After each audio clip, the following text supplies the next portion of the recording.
Muy buenas noches con todos los participantes, sean ustedes bienvenidos. Estamos continuando con las quintas jornadas de actualización médica continua en cardiología. El día de hoy vamos a tener el tema hipertensión arterial que dicen las últimas guías, es el módulo. Recuerden por favor que la calidad de la conexión está siempre relacionada con el internet que cada uno de ustedes disponga para la conexión, por lo que trate por favor de conectarse a una red Wi-Fi estable. Así su señal será de mejor calidad.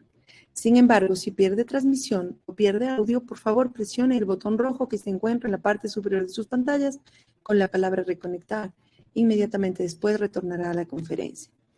Si usted está conectado desde un celular, el chat del evento se encuentra en la parte baja y si está conectado desde una computadora, este se ubica hacia el lado derecho. Por esa vía, usted podrá realizar sus preguntas o consultas al speaker de esta noche. Recordarles que estas jornadas de actualización médica continua cuentan con el aval universitario de la Universidad de las Américas, por lo que se requiere completar el 80% de asistencia y recibirán una evaluación de cada uno de los módulos, finalizado el módulo en el correo electrónico con el que realizaron su inscripción. El día de hoy, con mucho gusto, me complace presentar al moderador de la noche, es el doctor Hugo Aucancela. El doctor Aucancela, médico cirujano por la Universidad Central del Ecuador, tiene una especialidad de cardiología clínica en el Instituto Dante Passanese de Cardiología de Sao Paulo, Brasil. Tiene una subespecialidad en ecocardiografía en el Instituto Dante Passanese de Cardiología de Sao Paulo, Brasil. Es past presidente de la Sociedad Ecuatoriana de Cardiología Núcleo Pichincha, miembro activo de la Sociedad Interamericana de Cardiología SIAC y Sociedad Española de Cardiología. Es docente de cardiología en la Universidad de las Américas, UDLA. Doctora Aucancela, qué gusto, buenas noches, bienvenido. Muy buenas noches. En primer lugar, dando la bienvenida a todos los asistentes a estas quintas jornadas que organiza la Sociedad Ecuatoriana de Cardiología. En este día lo que vamos a hablar es de un tópico muy importante, que es de la hipertensión arterial, sabiendo de que es uno de los factores de riesgos más importantes en el desarrollo de las enfermedades cardiovasculares, ya que hay una relación directa entre las cifras de presión arterial, sistólica y diastólica, tanto para la enfermedad, para la mortalidad de una enfermedad coronaria, como también por la enfermedad cerebral, siendo más intensa cuando aumenta con la edad. En los últimos años, nosotros hemos asistido a un gran incremento del control notable de la hipertensión arterial. Y esto se debe básicamente a unas nuevas terapias, especialmente la terapia combinada. Por ejemplo, tenemos un caso muy evidente que lo que sucede en España. Por ejemplo, en el año 2002, la mitad de los pacientes apenas tenían la monoterapia, pero a partir del 2010 ya apenas 1 de cada 3 pacientes conservaba la monoterapia. Eso quiere decir el gran avance en la terapéutica de la hipertensión arterial. Para hablar del tema, vamos a invitar a nuestro conferencista, el doctor Miguel Vallas Paredes, y para mí es un gusto presentarle a nuestro estimado compañero y amigo. El doctor Miguel Vallas es médico especializado en cardiología y ecocardiografía en España, miembro de la Sociedad Española y Europea de Cardiología, fellow del American College de Cardiología, past presidente de la Sociedad Ecuatoriana de Cardiología Núcleo Pichincha y actualmente es jefe de servicio de cardiología del Hospital Axis de Quito. Doctor Miguel Vallas, bienvenido a esta reunión. Muy buenas noches con todos. Muchas gracias, doctora Aucancela, por la presentación. Muchas gracias a la Sociedad Ecuatoriana de Cardiología por permitirme iniciar estas jornadas. Voy a compartir la pantalla.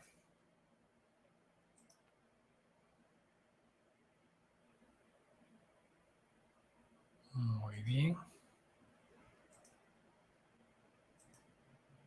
Bueno, El tema que nos ocupa esta noche, como ya lo dijo muy bien el doctor Aucancela, es realmente de una importante relevancia por la altísima prevalencia que tiene la hipertensión arterial, no solo en el Ecuador, sino en todo el mundo. A propósito de eso, bueno, no tengo realmente ningún conflicto de interés en esta charla, aunque sabemos que es auspiciada por Laboratorio Zaval.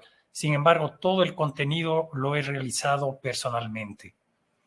Estos son los temas que vamos a tratar. Primero, algo de historia, muy brevemente, factores de riesgo y mortalidad cardiovascular, la importantísima definición y clasificación según las guías, el diagnóstico, la valoración del riesgo, el tratamiento y finalmente las conclusiones.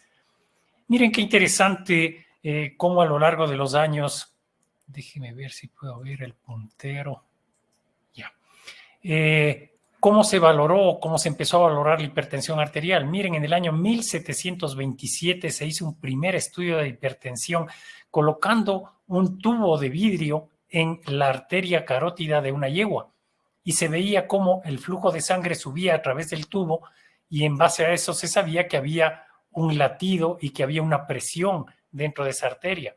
Miren estos otros aparatos en 1881, 1886, los rudimentos de lo que actualmente es la determinación por el esfingomanómetro de la presión arterial.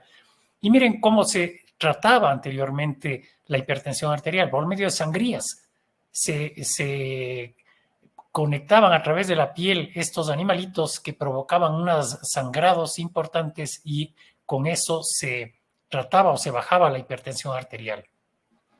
Estadísticas que creo que son importantes de la Organización Mundial de la Salud, estas del año 2019, 17.9 millones de personas morían por enfermedad cardiovascular en ese año, que constituyen el 31% de todas las causas de muerte. Aquí unas estadísticas de la Universidad de Washington, en donde vemos cómo las enfermedades cardiovasculares, esto es del año 2017, 17.7 millones morían por enfermedades cardiovasculares.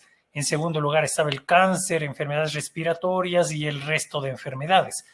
Pero si vemos estas estadísticas de la Organización Mundial de la Salud o Panamericana de la Salud del año 2021, en cuanto a enfermedades, ya no en general, sino en cuanto a enfermedad concreta, la enfermedad isquémica del corazón es con mucho la enfermedad más importante como causa de muerte. Luego está el accidente cerebrovascular. Curiosamente, la enfermedad de Alzheimer y otras demencias están en tercer lugar. Enfermedad pulmonar e infecciones respiratorias en cuarto y quinto lugar. Pero ya hablando de factores de riesgo, no de enfermedades, sino de factores de riesgo, en primer lugar está la hipertensión arterial.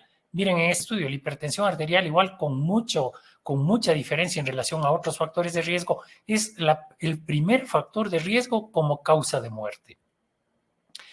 Y para resaltar la importancia de la hipertensión, les he puesto estos datos. La hipertensión arterial es responsable del 50% de la morbimortalidad cardiovascular, del 75% de la morbilidad cerebrovascular y es una de las causas más importantes de insuficiencia cardíaca y de fibrilación auricular. Estas son estadísticas nuestras del INEC, año 2019. Enfermedad isquémica del corazón, primera causa de muerte. Segundo, diabetes. Tercero, enfermedad cerebrovascular. Si valoramos tablas de años anteriores, siempre están estas en los primeros lugares. Siempre la enfermedad isquémica primero, a veces la enfermedad cerebrovascular segundo, la diabetes tercero, etc. Influencia y neumonía cuarto lugar, enfermedad hipertensiva solo considerada, según los certificados de defunción, solo considerada la hipertensión, está en quinto lugar. Pero miren la diferencia, esto como digo es del año 2019 y estas son las últimas estadísticas del INEC que tenemos del año 2020. En donde sigue en primer lugar la enfermedad isquémica del corazón. Este es el número de defunciones en ese año 2020 y este es el porcentaje. Y miren cómo ya se mete aquí el COVID. COVID confirmado, 13.4%. COVID sospechoso, 7.18%. O sea, sumando los dos, superan totalmente a todo el resto de enfermedades. En cuarto lugar está la diabetes. Aquí es, quinto, influenza y neumonía. Sexto sería enfermedades hipertensivas. Y séptimo, enfermedades cerebrovasculares. O sea, sí ha habido un cambio en cuanto a las causas de muerte, pero porque el COVID se metió aquí. Estas son las estadísticas del INEC. Miren, en el año 2020, primera causa, las enfermedades isquémicas del corazón. Aquí está el COVID, identificado, probable, diabetes, influenza y neumonía, enfermedad hipertensiva, enfermedad cerebrovascular y luego las otras causas en menor porcentaje. Bueno, ya entrando directamente en el tema, como el tema es sobre las principales guías o las últimas guías de hipertensión, voy a tratar de estas 4 guías. Aquí está del año 2017 las guías americanas de hipertensión arterial, que son estas. Del año 2018 las guías europeas de hipertensión. Del año 2020 las guías de la Sociedad Internacional de Hipertensión.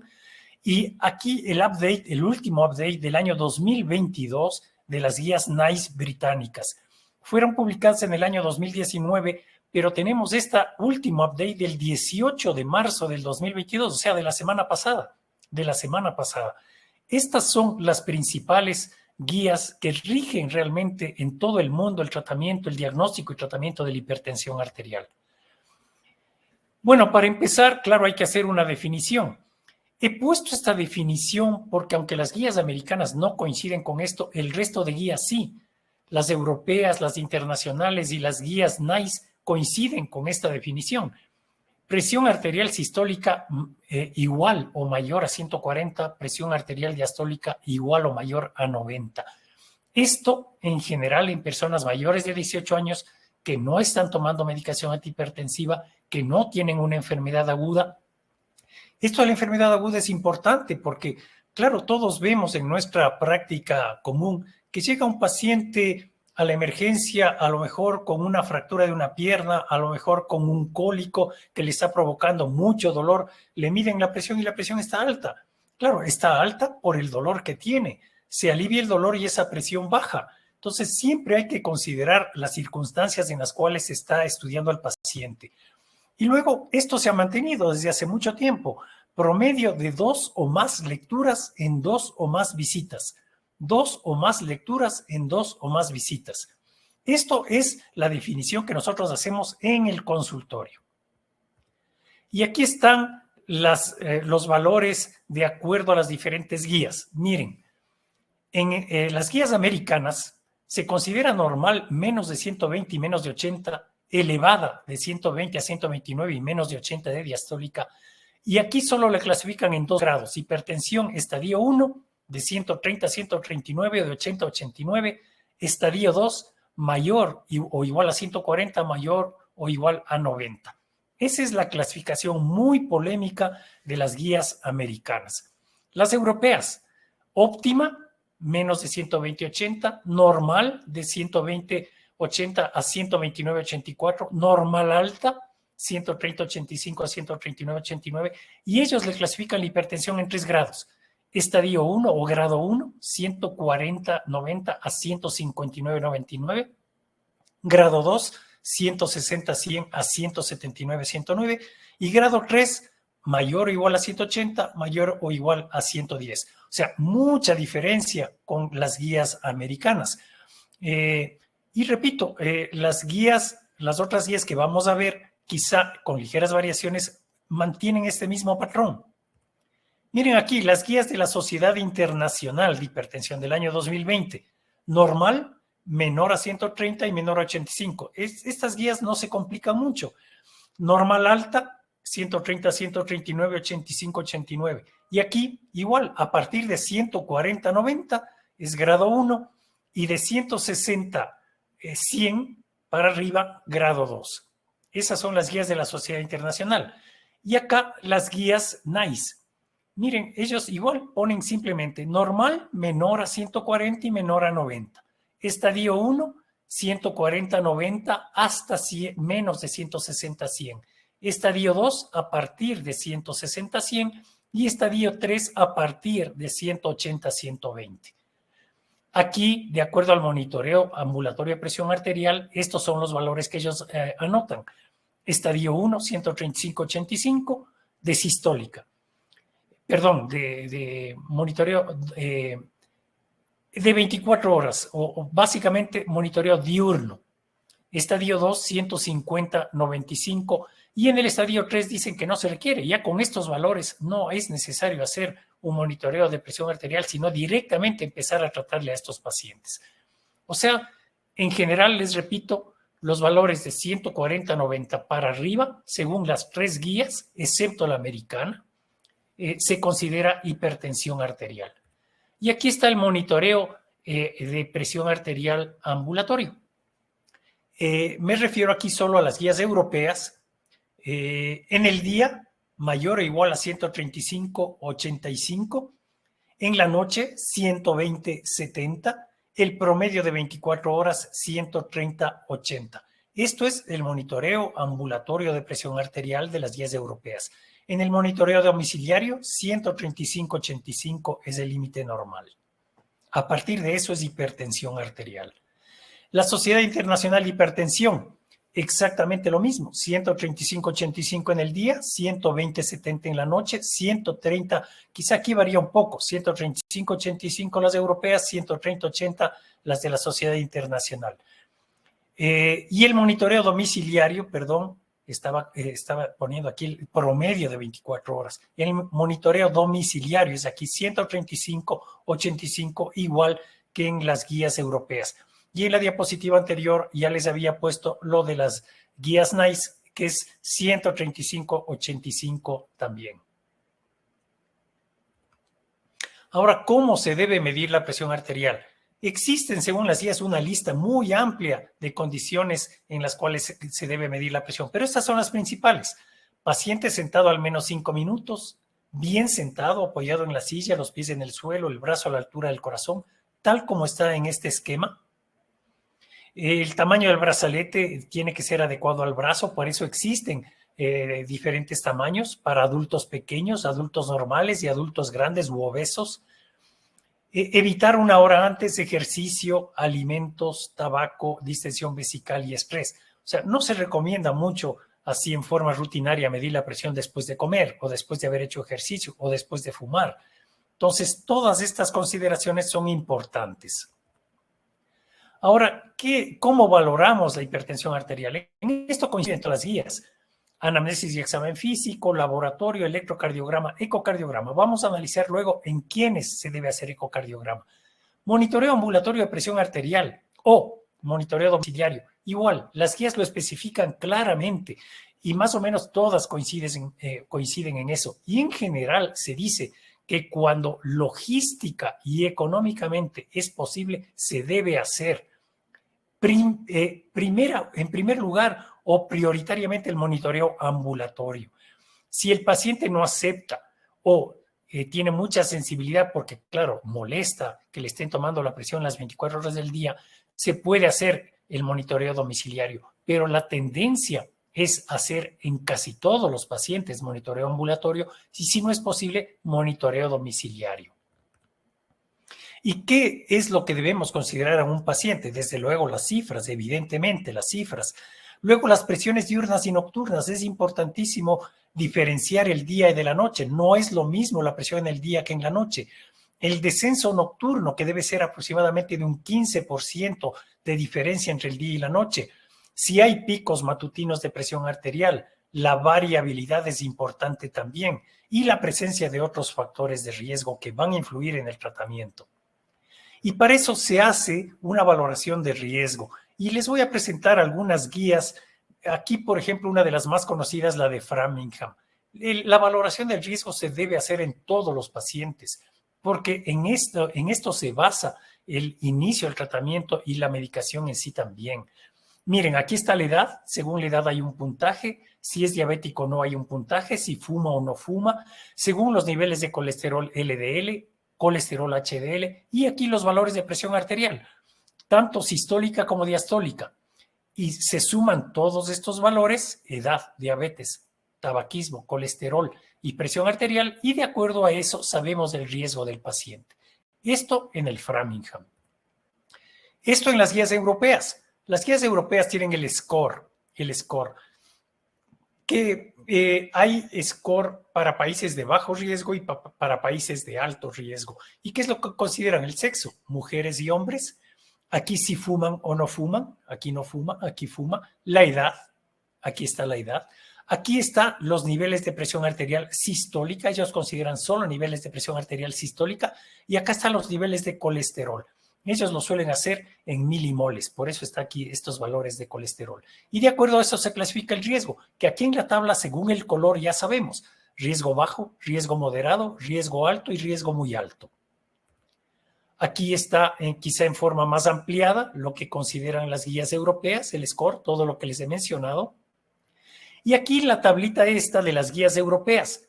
El riesgo se valora según el grado de hipertensión arterial, que está aquí, según las guías europeas, y la fase sin complicaciones, con enfermedad asintomática, con enfermedad establecida y la presencia de factores de riesgo. Y de acuerdo a esto está el inicio del tratamiento. Miren cómo pacientes con hipertensión arterial normal alta, incluso si el riesgo es alto, ya deben empezar a tomar medicación aquí. Y al contrario, pacientes con niveles de presión ya en estadio 1, pero con riesgo bajo, no necesariamente tienen que empezar a tomar medicación. Eso lo vamos a ver con más detalle después. Y miren, les quería presentar, porque he visto en algunas presentaciones, en congresos, en charlas de hipertensión arterial últimamente, estas guías de la Organización Mundial de la Salud, que son muy parecidas a las europeas, a la score europeo, sino que aquí dice países andinos de Latinoamérica, Bolivia, Ecuador y Perú. O sea, son exclusivas o dedicadas a Bolivia, Ecuador y Perú, países andinos. ¿Y qué consideran? Más o menos lo mismo. La edad, aquí la edad, los niveles, el sexo, hombre y mujer, los niveles de presión arterial y los niveles de colesterol, o sea, muy similar a las europeas. La ventaja de estas guías de la Organización Mundial de la Salud o de la Panamericana de la Salud, aparte de que tiene dedicación para cada país, también se pueden hacer sin necesidad de laboratorio, inicialmente. O sea, aquí hay laboratorio, pero hay tablas también que no consideran el laboratorio. Y estas guías clasifican en estos grados: riesgo bajo, riesgo moderado alto, alto y muy alto. Miren, ustedes entran a la página web de la Organización Panamericana de la Salud, escogen el país, Ecuador, aquí están los datos que hay que llenar: género, edad, si fuma o no fuma, presión arterial, colesterol y diabetes. Y automáticamente le da el valor, el porcentaje y a qué riesgo corresponde. Entonces son muy fáciles. Uno, repito, entra a la página web, escoge el país, mete los datos y aquí la máquina o el programa le da el riesgo que tiene el paciente. Incluso le da consideraciones o le da sugerencias de lo que se debería hacer con ese paciente. Yendo más adelante, una vez que hacemos el diagnóstico, que valoramos inicialmente al paciente, tenemos que ver si tiene o no tiene daño orgánico inducido por hipertensión. Antes se decía daño de órgano blanco, ahora se habla de daño orgánico inducido por hipertensión. En el corazón, ¿qué vemos? Hipertrofia ventricular izquierda, sobre todo en el electrocardiograma, o por eco. Microalbuminuria, que es otro daño de afectación renal, o enfermedad renal crónica con el índice de filtración glomerular. Rigidez arterial, que no debemos hacer en todos los pacientes, pero que es otro parámetro que nos puede ayudar también para saber si hay afectación inducida por hipertensión. El índice tobillo-brazo cuando hay enfermedad arterial periférica y el fondo de ojo, que es una manifestación también de alteración por hipertensión arterial. En cuanto a enfermedades ya concretamente, no solo es hipertrofia, sino va a haber o puede haber enfermedad arterial coronaria, infarto, angina, revascularización, insuficiencia cardíaca, tanto con fracción de eyección reducida como preservada, arritmias, sobre todo fibrilación auricular, enfermedad cerebrovascular, un ictus, un accidente cerebrovascular que puede ser isquémico o hemorrágico o una isquemia transitoria. Si hay placas de ateroma a diferentes niveles, en aorta, en carótidas, enfermedad arterial periférica y enfermedad renal. Esos serían los daños que pueden ser provocados por hipertensión. Y miren, aquí sacado de las guías. En corazón, Se recomienda electrocardiograma de 12 derivaciones en todo paciente hipertenso, en todo paciente hipertenso. Ecocardiograma. Se recomienda en todo paciente hipertenso con alteraciones en el electrocardiograma o signos o síntomas de disfunción del ventrículo izquierdo. Puede considerarse cuando la detección de hipertrofia influye en las decisiones sobre el tratamiento. En estos casos, en general, se recomienda el ecocardiograma. En vasos sanguíneos, ecografía de las arterias carótidas, en indicación 1B. Se puede considerar en pacientes asintomáticos o en estenosis carotidia en pacientes con enfermedad vascular documentada. Aquí está la velocidad de la onda de pulso para considerar la rigidez arterial, pero esta es una indicación 2B. El índice tobillo-brazo también es una indicación 2B. En riñones, determinación de creatinina, desde luego obligatorio en todos los pacientes, y la tasa de filtración glomerular. No necesariamente hay que hacerlo por medio de la orina 24 horas, ya saben que existen tablas en base a algunos datos que nos calculan de forma aproximada la tasa de filtración glomerular. Este índice, albúmina, creatinina también es importante. Ecografía renal y estudio Doppler en pacientes con función renal disminuida, albuminuria o sospecha de hipertensión secundaria. Aquí el fondo de ojo, sobre todo en pacientes con hipertensión grado 2 o 3 y en todo paciente con hipertensión y diabetes, el fondo de ojo. A nivel de cerebro, en pacientes con síntomas neurológicos o deterioro cognitivo, debe realizarse resonancia magnética o tomografía para detectar infartos, microsangrados, lesiones de sustancia blanca. Vamos ahora a lo que es el tratamiento. He cogido como dato principal las guías europeas o como guía principal a las europeas. Y miren, este tablito o este esquema es muy importante porque nos dice de la actitud que debemos tener con los pacientes. Hipertensión arterial normal alta. Siempre intervenciones en el estilo de vida. Siempre, en todos los pacientes. Mire, lo que les había mencionado anteriormente. Presión normal. Y sin embargo, dice, considere tratamiento en pacientes de riesgo muy alto y enfermedad cardiovascular, especialmente enfermedad coronaria. O sea, a pesar de tener una presión normal, en estos pacientes concretos puede considerarse iniciar tratamiento, lo que puede coincidir con lo que dicen las guías americanas. Hipertensión arterial estadio 1. Tratamiento inmediato en pacientes con riesgo alto, muy alto o enfermedad cardiovascular o enfermedad renal. Tratamiento farmacológico en pacientes con riesgo bajo o moderado se puede esperar 3 a 6 meses solo con intervenciones en el estilo de vida. Y si no se controla la presión, iniciar tratamiento farmacológico. O sea, no es obligatorio iniciar un tratamiento farmacológico en esta hipertensión estadio 1 según las guías europeas. Pero realmente ellos incluso dejan a consideración o a criterio médico en muchos casos si se debe o no se debe iniciar. Pero si el riesgo es bajo, sobre todo, se puede esperar 3 a 6 veces con intervenciones en el estilo de vida y si la presión no se controla, empezar tratamiento. Pero si el riesgo es alto o muy alto, directamente tratamiento, sin lugar a dudas.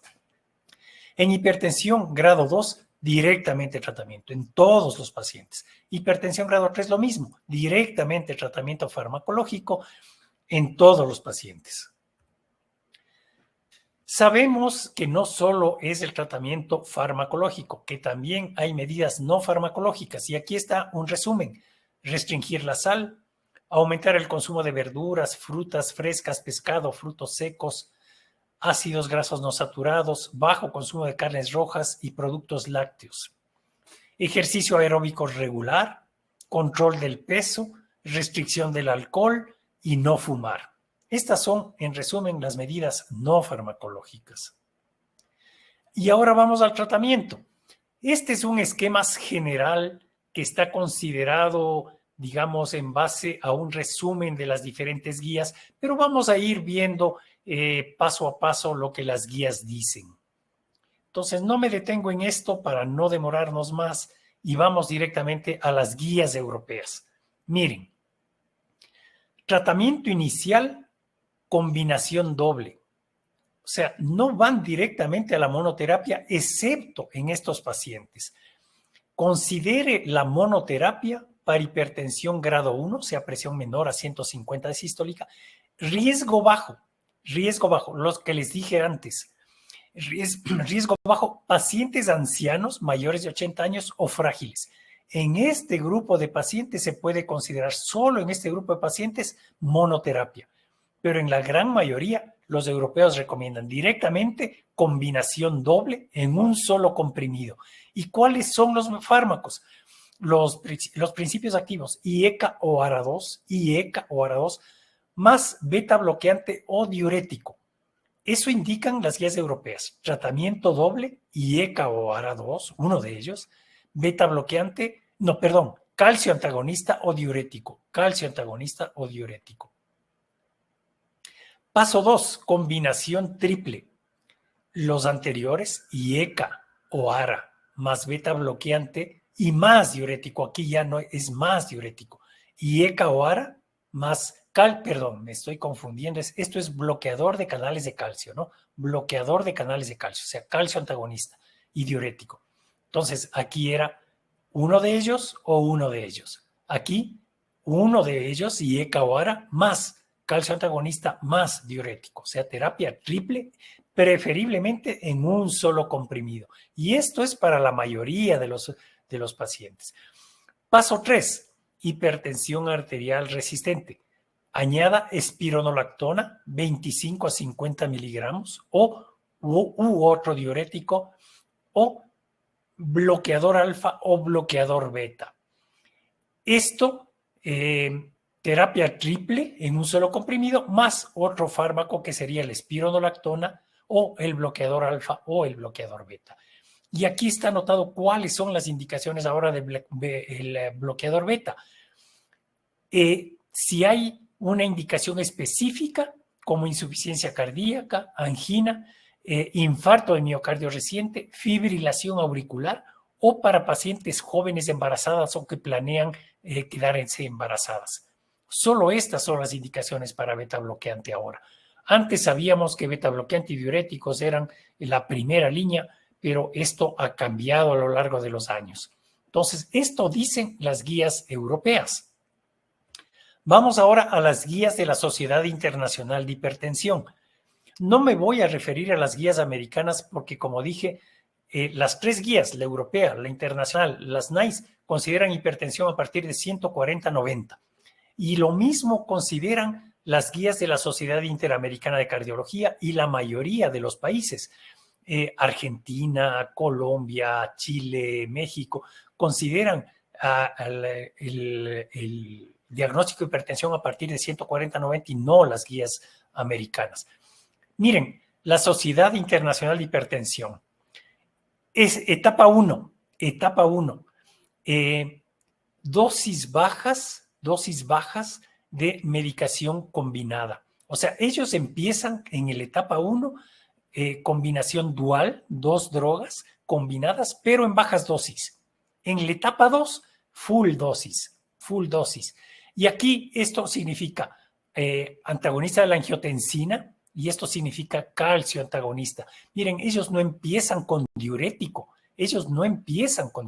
como en las europeas que decían calcio antagonista o diurético. No, ellos dicen antagonista de la angiotensina más calcio antagonista. Aquí en dosis bajas, aquí en dosis máximas. En la etapa 3, recién triple terapia, viene el diurético. Aquí recién viene el diurético. En la etapa 4 ya consideran igual que antes que los europeos la espironolactona, dosis de 12.5 a 50. Y luego acá hay varias consideraciones, ¿no? Miren cómo ponen aquí, son estas letritas de acá. Considerar monoterapia en riesgo bajo, en hipertensión grado 1, riesgo bajo, en pacientes mayores de 80 años o pacientes frágiles. O sea, igual que los europeos. Considerar antagonista de la angiotensina más diurético solo en estos pacientes, después de un ictus, pacientes muy ancianos, insuficiencia cardíaca o intolerancia a los calcioantagonistas. O sea, aquí ponían directamente, no ponían diurético, pero en estos casos puede considerarse el diurético. Aquí ponen que en raza negra, en pacientes de raza negra, antagonista, no. antagonista de calcio más calcio antagonista o calcio antagonista más diurético en raza negra. Calcio antagonista más diurético en raza negra. Aquí hacen consideraciones a la espironolactona según la tasa de filtración glomerular y el nivel de potasio. Esto, las guías internacionales, o sea, sí hay ligeras diferencias con las guías europeas. Y aquí vamos a ver otras diferencias. Estas son las guías NICE, update del año 2022, como les dije, de la semana pasada. Miren, ellos clasifican a los pacientes así: si tiene diabetes o si no tiene diabetes. Primera cosa, paciente con diabetes tipo 2 o sin diabetes tipo 2. Si tiene diabetes, etapa 1, antagonista inhibidor ECA o antagonista de la angiotensina, en primer lugar. En el segundo lugar, aquí, estos más el antagonista de calcio o diurético tiacídico. O sea, miren que aquí monoterapia. Acá ya añaden o calcio antagonista o diurético. En la etapa 3, los tres, la combinación de los tres. Esto en el paciente diabético. Acá, miren cómo el paciente no diabético lo dividen: menor de 55 años o mayor de 55 años. Si es menor de 55 años, se van por este lado. Si es mayor de 55 años, se van por este lado. Y lo mismo para pacientes de raza negra. O sea, en la primera etapa consideran al calcio antagonista. O sea, muy diferente a lo que consideran las guías europeas y las guías internacionales de hipertensión. Aquí en la etapa 1 van al calcio antagonista primero. Y luego acá en la etapa 2 suman al calcio antagonista un IECA o ARA más o un diurético tiacídico. En la etapa 2. En la etapa 3 ya los mismos. O sea, calcio antagonista, diurético e inhibidor de la angiotensina. Y en la etapa 4 ya viene la espironolactona. Miren, ponen bajas dosis de espironolactona si los niveles de potasio están menores a 4.5 milimoles. Si están más de 4.5 milimoles, recomiendan alfa bloqueante o beta bloqueante. Entonces, miren, sí hay diferencias entre las guías y realmente aquí yo diría que el criterio clínico debe primar. O sea, no es solo la guía europea, que tienen toda la razón porque está basada totalmente en la evidencia, o la guía internacional con ligeras diferencias, o esta guía NICE. No quiero hacerles el lío y no quiero cambiar los esquemas que cada uno tiene, pero sí que consideren todas estas guías por tratarse de las principales. Y desde luego, repito, el criterio médico sí tiene valor también. Ahora, ¿cuáles son los objetivos del tratamiento? Miren, aquí les he hecho un resumen. Esto es de las guías europeas básicamente, pero que es parecido en las otras. El primer objetivo es reducir la presión a menos de 140/90 en todos los pacientes siempre que lo toleren. En la mayoría de pacientes menores de 65 años debe reducirse la presión a niveles de 120 a 129, 120 a 129 de sistólica. En pacientes mayores de 65 años, 130 a 139 de presión sistólica, con cualquier nivel de riesgo y con o sin enfermedad cardiovascular establecida. En todos los pacientes la presión diastólica, el objetivo es menor a 80, independientemente del riesgo y las comorbilidades. Eso es en general, digamos, las metas. Bueno, y ya terminando, estas son las consideraciones finales. Existe una alta prevalencia de hipertensión arterial, difiere según los países. En nuestro país, en el estudio PRETAE, que fue uno de los más grandes estudios epidemiológicos de prevalencia de hipertensión, teníamos 28%. Esto puede variar, en algunos países puede llegar al 10%, en algunos países llega hasta el 50% de prevalencia. La prevalencia evidentemente aumenta con la edad, evidentemente. En todos los pacientes hay que investigar todos los factores de riesgo, si hay daño orgánico inducido por hipertensión y establecer el riesgo, lo que hablamos de las tablas de riesgo. Considerar el estado clínico, las comorbilidades, tratamientos concomitantes y la fragilidad del paciente, riesgo-beneficio y esperanza de vida. implementar todas las medidas no farmacológicas siempre en todos los pacientes. Iniciar tratamiento con cifras mayores a 140 o 90 o según los resultados de monitoreo ambulatorio o monitoreo de domiciliario con 135-85 en promedio. De aquí para arriba ya se considera.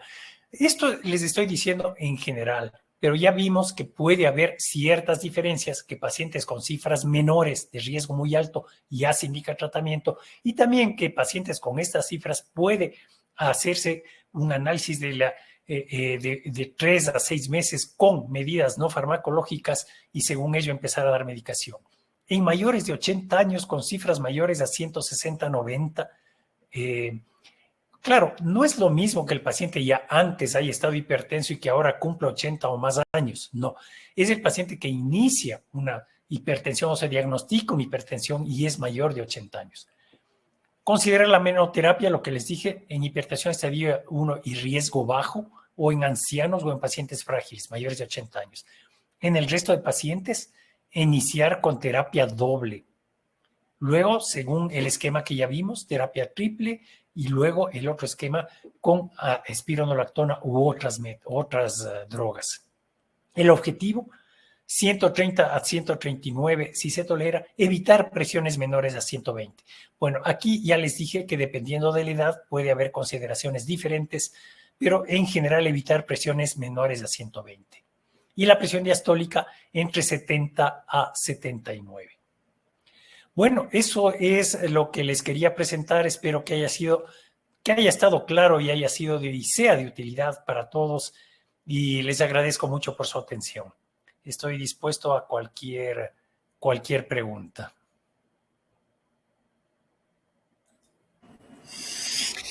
Doctor Vallas, mis felicitaciones por su exposición muy actualizada. El tema de hipertensión arterial, como usted lo dijo, siempre desde la presentación de las guías americanas en el año 2017 ha traído mucha controversia. Y por eso que aparecieron una cantidad de guías. Haciendo para el auditorio, haciendo un poquito de memoria, el doctor Vallas ya lo dijo, fueron unas guías de mucha controversia, las guías americanas que se publicaron en el 2017, en que de la noche a la mañana las presiones normales o hipertensos ya eran considerados de 130 a 80 y sobre ese valor ya eran considerados hipertensos. Entonces de la noche a la mañana se incrementó el número de hipertensos según estas guías y eso también trajo una serie de problemas y por eso es que la difusión de muchas guías. Bueno, vamos a buscar algunas preguntas, doctor Vallas, para ir desarrollando el tema. Y aquí hay una pregunta que dice, hay muchas fallas con estas guías, quiere decir, en relación a las aplicaciones de Framingham. ¿Qué nos puede decir, doctor Vallas? ¿En relación a las aplicaciones de qué? Framingham. De Framingham. Sí. Bueno, miren, todas las guías tienen sus peros. Framingham, ustedes saben que es un pueblo de Estados Unidos, en donde se desarrolló el estudio, en donde había una población cautiva que se siguió por varias generaciones y en base a eso se hizo el estudio de Framingham. Claro, en esa población el porcentaje de latinos, de raza negra, etcétera, era más bien bajo. Entonces, claro, tiene sus limitaciones el score de Framingham, pero igual, el score europeo también tiene sus limitaciones porque es hecho en población europea. Claro que el score europeo tiene un factor de corrección para Latinoamérica, tiene un índice de corrección, hay que multiplicar por 0.7 para corregir los porcentajes de riesgo en los pacientes latinoamericanos. Pero básicamente es una población europea. Igual, las edades suelen oscilar entre 40 y 65 años, 40 y 70 años. Entonces puede haber algún sesgo también por eso. Igual, en las europeas hay países de alto riesgo y de bajo riesgo. Esto depende de la tasa de mortalidad por enfermedad cardiovascular. Según los países, a mayor tasa se usan las tablas de más riesgo, a menor tasa las tablas de bajo riesgo. En Ecuador no llegamos ni siquiera a las tablas de bajo riesgo de los países europeos y por eso hay ese factor de corrección. Luego, hay las guías ecuatorianas de hipertensión del Ministerio de Salud. En esas guías se utilizó el Globo Risk, que es otra tabla de riesgo. Se utilizó el Globo Risk para valorar el riesgo de los pacientes. Es una tabla que también tiene sus ventajas y sus desventajas y es muy parecida a las tablas de la Organización Panamericana de la Salud, que fue una de las que les presenté aquí, que quizás son las que más se adaptan a nuestro medio. Yo les recomendaría por facilidad y porque están hechas para nuestro medio también, que utilicen este tipo de guías. No es que estén mal las de Framingham o las europeas, pero sí creo que estas otras tablas se ajustan más a nuestro medio, las de la Organización Panamericana de la Salud. Muy bien, doctor Vallas. Aquí hay una pregunta que a mí me parece también importante, debido a que estamos hablando varias guías actualizadas. Y dice, ¿cuál sería la guía más recomendada en nuestro país teniendo en cuenta el tratamiento? Yo después de eso yo quiero hacer también una pregunta al doctor Valles. Por favor, doctor Valles. Bueno, lo que ya mencioné hace un momento, lo de las guías de la Organización Panamericana de la Salud. Pero claro, en cuanto al tratamiento, quizás se refieren un poco a la cuestión esta de la tabla del cuadro básico de medicamentos, que realmente es una gran limitación en nuestro medio, desde luego que sí. O sea, sabemos que el mayor porcentaje de pacientes de consulta se hacen a nivel público, en los hospitales públicos, en los dispensarios, a esos niveles es donde más acude la gente, nuestra gente, a la consulta y es donde más limitaciones de medicación hay, evidentemente. Y eso es un verdadero problema a la hora de elegir un tratamiento para los pacientes. El Seguro Social sabemos que tiene muchas limitaciones en su cuadro de medicación. Luego, fuera de eso, ya en el ambiente privado, esto realmente es un cambio absoluto. Aquí no tenemos limitaciones de medicamentos. Prácticamente todos los medicamentos que las guías hacen referencia, los tenemos en nuestro medio, todos, prácticamente todos. Entonces, esa diferencia entre el nivel público y el privado, ese es el gran problema. Y claro, a nivel público, los médicos tienen que circunscribirse a lo que les permite la ley o les permite la tabla de medicamentos básicos y sí es un limitante. Muy bien, doctor Vallas. Yo también estoy muy de acuerdo a su opinión. Solamente una cosa, yo creo que la presentación de las guías europeas creo que dio un nuevo camino para todas las nuevas guías que está ahí. Creo que nosotros también seguimos, o la base de nuestros tratamientos actuales es las guías. Yo quisiera, en cuanto a esta pregunta que estamos analizando, doctor Vallas, si nosotros empezamos a tratar con una doble terapia inicial, porque es importante prevenir las complicaciones del futuro, porque se dice, hay una palabra muy técnica en hipertensión arterial que se dice, mientras más temprano, mejor. Es la prevención de la lesión de órgano blanco, que es el nuevo término de ahora. ¿Cuál para usted, doctor Vallas, sería el medicamento ideal inicial? ¿Un calcio antagonista o un IECA? ¿Y cuáles son las diferencias entre o las ventajas que podríamos encontrar entre un calcio antagonista y un IECA? Bueno, para mí, y creo que en la mayoría de las guías está descrito así, los principales medicamentos son los inhibidores de ECA o antagonistas de la angiotensina. Hemos asistido igual a algunas charlas y dependiendo del laboratorio se tiende a recomendar una u otra. Pero las guías lo dicen claramente, IECA o ARA2. No dicen primero IECA y luego ARA2, no, dicen IECA o ARA2. O sea, los estudios muestran una eficacia muy similar. Puede haber leves diferencias según los estudios, pero la eficacia es muy similar entre IECA o antagonista de la angiotensina. Quizá el único pero del IECA puede ser la presencia de tos como efecto secundario, porque aunque los laboratorios nos hablan de porcentajes bajos, en la práctica este porcentaje en algunos pacientes sí es más o menos significativo. Pero si el paciente lo tolera, perfecto. La ventaja, en cambio, de los ARA es que no suelen dar efectos secundarios, habitualmente no suelen dar efectos secundarios, son mejor tolerados. Pero repito, la eficacia es muy similar. El calcio antagonista tiene un mecanismo de acción muy diferente, muy diferente. Y en algunos pacientes puede ser la primera línea. Repito, desde mi punto de vista y de acuerdo a lo que dicen la mayoría de las guías, la primera aproximación terapéutica creo yo que debería ser un IECA o un ARA. El calcio antagonista en algunos pacientes sí puede ser de primera línea y lo dicen también las guías. Y dentro de estas están pacientes de raza negra, por ejemplo, o pacientes ancianos. Ustedes saben que el problema del calcio antagonista como efecto secundario es el edema y realmente también es un porcentaje relativamente significativo de edema. Hay personas que en absoluto lo hacen. Hay otras personas que con dosis bajas enseguida lo hacen. Ahora, hay que tomar en cuenta varias cosas sobre esto del edema. Primero, el calcio antagonista se suele recomendar tomarlo en la noche, porque así sabemos que hay un pico de absorción y luego durante las horas siguientes va bajando y de alguna manera se evita o se disminuye la probabilidad de edema si el paciente toma el calcio antagonista en la noche. Igualmente, si se mezcla con un IECA o un ARA2, pues la probabilidad de edema es menor. Ahora, el calcio antagonista, desde luego, es un buen medicamento para bajar la presión, es un buen medicamento.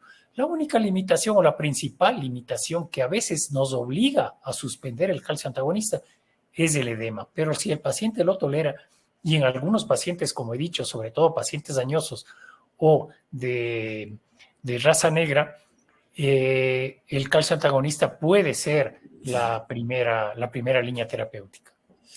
Doctor Vallas, aquí hay una pregunta que yo creo que, como estamos con asistencia de médicos generales y tenemos que impartir o recibir esas inquietudes que lo tiene, y dice, en la hipertensión arterial, ¿se debe llegar a la dosis máxima de los antihipertensivos?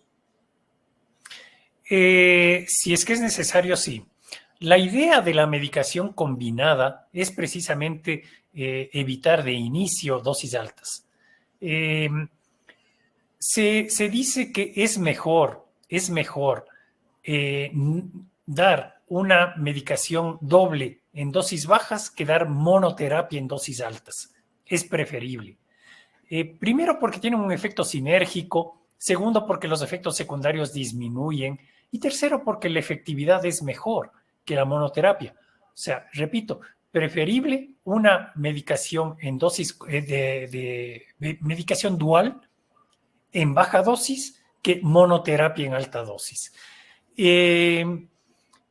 Entonces, esa sería una consideración importante respecto a la pregunta. Aquí hay otra pregunta que dice, si la hipertensión arterial tiene un componente hereditario con padres y la mayoría de familiares son hipertensos, ¿desde qué edad considera que el paciente debe recibir tratamiento e incluso con presión arterial normal?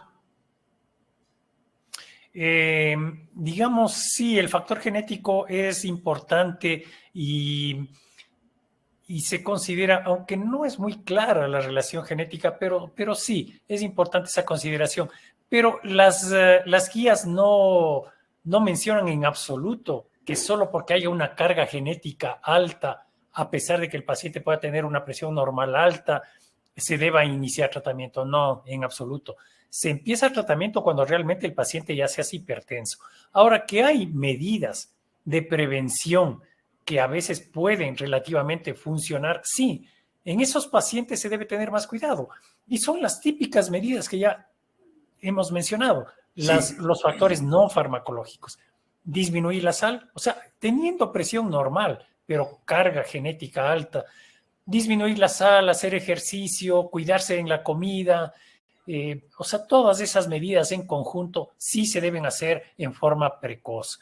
Pero el tratamiento en sí hay que iniciarlo cuando el paciente ya realmente está hipertenso.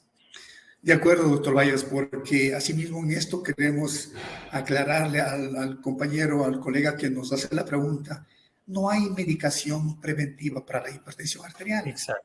El problema aquí en los factores hereditarios, como habla el doctor Valles, es primero, control de estilo de vida, que es el primer parámetro en todos los tipos de hipertensión arterial. Bueno, aquí hay otra pregunta que dice, ¿está indicado como cardioprotección de manera regular el ácido acetilsalicílico en el paciente con hipertensión arterial? Estas preguntas lo hago, doctor Valles, porque hay médicos generales y hoy se ha visto, pues, o antes, hace algún tiempo, el medicamento ideal para todo era la aspirina, para dolor de pecho atípico, la aspirina y la aspirina. Hoy, usted sabe, doctor Valles, que ahora los efectos de o las indicaciones de la aspirina se han ido limitando para casos muy específicos. ¿Qué nos podría contestar, doctor Valles? Exactamente es así, exactamente es así. O sea, muy pertinente la pregunta porque es verdad. O sea, se tendía a usar mucho la aspirina en pacientes hipertensos e incluso no hipertensos. Actualmente, en prevención primaria, prácticamente ya no hay indicación para la aspirina. Muy contados casos pueden tener indicación de uso de aspirina. Como son pacientes de muy alto riesgo, sobre todo diabéticos de muy alto riesgo. La diabetes en sí no es indicación para usar aspirina como preventivo, no. Pero pacientes de muy alto riesgo podría ser una indicación en prevención primaria. En prevención secundaria es lo contrario, ¿no? En prevención secundaria, o sea, paciente que ya ha tenido un evento, por ejemplo, un infarto, un accidente cerebrovascular, quizá en ese caso sí, la aspirina sí se usa, pero no por la hipertensión en sí, sino por el evento que ha tenido ese paciente. Es un evento aterosclerótico y lo que trata la aspirina como inhibidor plaquetario, pues es evitar la formación de alguna manera de trombos. Entonces, en esos casos sí, pero como prevención primaria en un paciente hipertenso o diabético en general, no. En la mayoría, no. Una preguntita, yo creo que estamos llegando al final. Y una pregunta que me parece de actualidad por la pandemia que estamos pasando. Y esta pregunta dice, en el contexto de la pandemia de COVID-19, se ve mucho en la consulta hipertensión arterial reactiva, con fuerte factor emocional, etc. ¿Cuál sería la conducta a llevar en este tipo de pacientes? No siempre es fácil decir que una hipertensión arterial es reactiva. O sea, si tenemos digamos, unas cifras de presión arterial que el paciente se haya medido anteriormente en su casa o en otros ambientes que no sea la consulta o el hospital, y en el hospital ese paciente tiene una respuesta hipertensiva, quizá podemos decir que es reactiva. Pero de lo contrario, a veces es un poco difícil. Y para eso se recomienda, primero, si hacemos una primera medida en el consultorio y la presión está alta, hay que examinarle al paciente, auscultarle, conversarle, dejarle otro rato sentado y volver a medirle la presión. Hay que volverle a medir la presión. Incluso las mismas guías dicen, si la diferencia de presión entre una primera y una segunda medida es mayor a 10 milímetros, se debería incluso hacer una tercera medida de presión arterial. Entonces, esas consideraciones son importantes y también se está preconizando mucho en la medida de la presión no presencial, o sea, sin la presencia del médico o de la enfermera. En el estudio SPRINT, una de las diferencias en los niveles de presión que se vio y que motivaron los cambios en las guías americanas, era eso, que al paciente le dejaban ahí sentado con aparatos automáticos y el aparato le medía la presión y no estaba el médico, no estaba la enfermera, no estaba ningún personal de salud. Y esas presiones eran un poco más bajas que si el médico le medía la presión o la enfermera le medía la presión. Cuando el médico mide, generalmente es un poco mayor el nivel de presión. Cuando mide la enfermera es un poco menor. Hay estudios que incluso si le miden la presión en la camilla, la presión es un poco mayor. Si le miden aparte, fuera de la camilla, en una silla, en un escritorio, en otro sitio, la presión es ligeramente menor. Entonces, hay que considerar esas cosas. Hacerle una primera medida, si está alta, volver a medirle. Si hay mucha diferencia entre la primera y la segunda, hacer una tercera medida con un intervalo de 3 a 5 minutos. Y luego la medición, se usan los aparatos automáticos. Ustedes saben que ahora, y sobre todo yo he visto en todo lado, ahora utilizan solo los aparatos automáticos que desde luego tienen que ser certificados. Hay aparatos, digamos, profesionales, no el simple tensiómetro que se compran los pacientes, que desde luego que sirven, pero también hay aparatos profesionales para nuestras consultas, en donde le coloca uno el tensiómetro, el brazalete, le da un botoncito y sale de la habitación. Y entonces el que no esté presente el médico ayuda. Si a pesar de todo la presión está alta y quizá el paciente sale del ambiente médico y la presión está normal, se dice que es una hipertensión arterial reactiva. O si hay algún factor estresante de cualquier tipo, también puede ser que la presión en ese momento esté alta y luego la presión baje. Pero mi recomendación, aparte de todo lo que les acabo de decir, sería que se haga un monitoreo ambulatorio de presión arterial a ese paciente. Ahí sí sabemos exactamente si el paciente tiene hipertensión de bata blanca, o hipertensión reactiva, o es hipertenso o no es hipertenso. Entonces, esa sería mi recomendación. En ese caso, o si hay la duda, hacer un monitoreo ambulatorio de presión arterial. Muy bien, doctor Vallas. Vamos con esta es la última pregunta que vamos a hacer al doctor Vallas y una vez más, felicitando por la excelente exposición, doctor Vallas. Y esta ha sido una pregunta que es del auditorio de los médicos generales que dice, ¿existe algún riesgo para el paciente al hacer un cambio brusco del medicamento por la escasez en el sector público? Bueno, si hacemos un cambio dentro del mismo grupo farmacológico, o sea, por ejemplo, si el paciente está tomando un IECA y en lugar de darle enalapril le cambiamos a perindopril, por decir algo, pues no hay ningún problema, no le vería ningún problema. O si el paciente está tomando un ARA, por ejemplo, losartán, y le cambiamos a telmisartán o cualquiera de los otros antagonistas de la angiotensina, no creo que haya ningún problema. El principal problema es quizá con los beta bloqueantes. Los beta bloqueantes son medicamentos que no se deberían suspender bruscamente. Si el paciente por alguna razón está tomando, son medicamentos que no se deben suspender bruscamente y hay que hacer un cambio gradual. Hay que disminuir la dosis un tiempo y luego suspender el medicamento y al mismo tiempo iniciar el otro. Ahora, si se va a cambiar de un IECA o ARA a un calcio antagonista, quizá hay que tener un poco de cuidado, pero sí, en la práctica eso sucede y no suele haber habitualmente mayor problema, Pero hay que hacerle un seguimiento más cercano al paciente, ¿no? O sea, en lugar de llamarle en un mes, quizá hay que llamarle en 2 semanas para volver a verle. Y consideraciones así que dependen mucho del criterio médico, ¿no? Muy bien, doctor Vallas. Muy importante, muy interesante su participación. Solamente lo que yo debería terminar diciendo es que las evidencias actuales en la mayoría de los pacientes hipertensos se demuestra que es mejor tratar ahora con, por lo menos, o iniciar con la doble terapia, con la terapia dual, puesto que en la hipertensión arterial está implicado varias vías neuroendocrinas.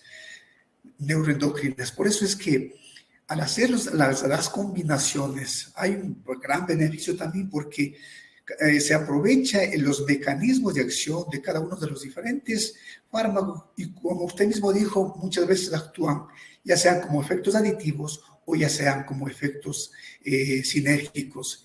Esto hace de que tengamos mayores respuestas en el tratamiento de la hipertensión. Y por último, solamente dejaría para concluir de que no se trata de indicar cuál es el medicamento mejor antihipertensivo. Lo que solamente es importante saber cuál es la combinación ideal. Y yo creo que con la conferencia del doctor Miguel Vallas nos aclarece a todos estas importantes decisiones médicas que es muy importante en nuestro país. Le agradecemos, doctor Miguel Vallas, y a todos los asistentes, muchas gracias por su atención. Muy buenas noches. Gracias, doctora Aucancela, y muchas gracias a todos. Buenas noches. Buenas noches.